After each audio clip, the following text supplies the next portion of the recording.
ډیر پخوا هغه وخت چې خلکو په زړونو کې د الله ویره موجوده وه، د بغداد ښار ته نږدې یو کوچنی کلی و. په هغه کلي کې تبریز په نامه یو کساب ژوند کاوه چې د غوښې یو دوکان یې درلود. هغه ډیر سخت مزاجه سړی و او خلک ترې ویرېدل. د هغه د غږ په اورېدو به ماشومانو کورونو ته منډې وهلې. د تبریز دوکان د بازار په پای کې و. د لمر له راختو سره به یې دوکان پرانیسته او تر ماښامه به یې خپل کار کاوه. خلکو به ویل چې هغه تل تریو مخ ګرځي، خو د هغه غوښه به تل تازه او پاکه وه.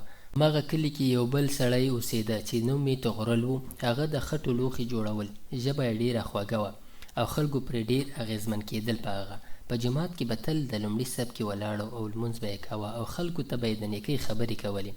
د طغرل دوکان د بازار په منځ کې و او تل به پکې ګڼه ګوڼه وه. هغه به په خپلو لوښو ښکلي نقشونه او د قرآن کریم آیاتونه لیکل. یوه ورځ خبر خپور شو چې د بادشاه وزیر د دې سیمې لیدو ته راځي. ټول خلک د وزیر حلکاري لپاره چمتو شول. طغرل ډیر قیمتي لوښي جوړ کړل چې وزیر ته یې ډالۍ کړي، خو تبریز یوازې خپل دوکان پاک کړ او په خپل کار باندې بوخت پاتې شو. د وزیر له راتګ نه یوه شپه مخکې تبریز خپل دوکان وتړه او ځنګل ته ولاړ. هیڅوک نه پوهېده چې ولې هغه ځي، خو حقیقت دا و چې هغه هره میاشت هلته تله او بېوزلو ته به یې غوښه ویشل. سبا وزیر له خپل کاروان سره ښار ته راغی. خلکو پرې ګلان وشیندل. طغرل په لومړي کتار کې ولاړ او خپل ښکلي لوښي یې وزیر ته وړاندې کړل. وروسته وزیر پوښتنه وکړه، تبریز چیرته دی؟ کله چې وزیر د تبریز دوکان ته ورغی ویې لیدل چې هغه په خاموشۍ خپل کار کوي.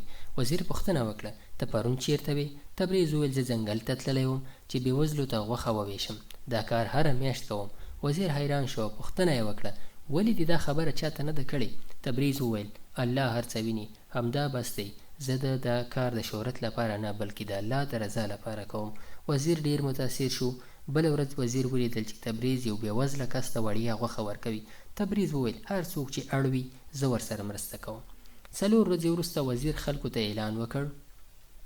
هغه وویل چې بادشاه داسې قاضي غواړي چې د الله ویره ولري او امانتدار وي.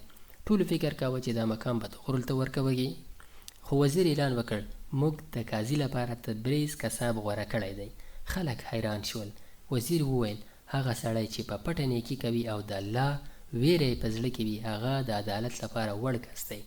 تبریز وویل چې دی یوازې یو عادي کساب دی، خو وزیر ورته وویل، هغه څوک چې د الله ویره لري تر ټولو لوی عالم دی. وروسته طغرل د حسد له امله هڅه وکړه تبریز بدنام کړي، خو تبریز هغه ونیوه. طغرل ژړا وکړه او بخښنه یې وغوښته. تبریز هغه وبخښه. وزیر وویل، همدا بخښنه ښیي چې تبریز د قاضي مقام تر ټولو وړ کس دی. وروسته تبریز پلازمینې یعنې پایتخت ته ولاړ او هلته مشهور عادل قاضي شو. طغرل هم خپل ژوند بدل کړ او د یتیمانو او بېوزلو خدمت یې پیل کړ. د دې کیسې لوی درس دا دی، اصلي نیکي هغه ده چې یوازې د الله د رضا لپاره وشي، نه د خلکو د ستاینې لپاره.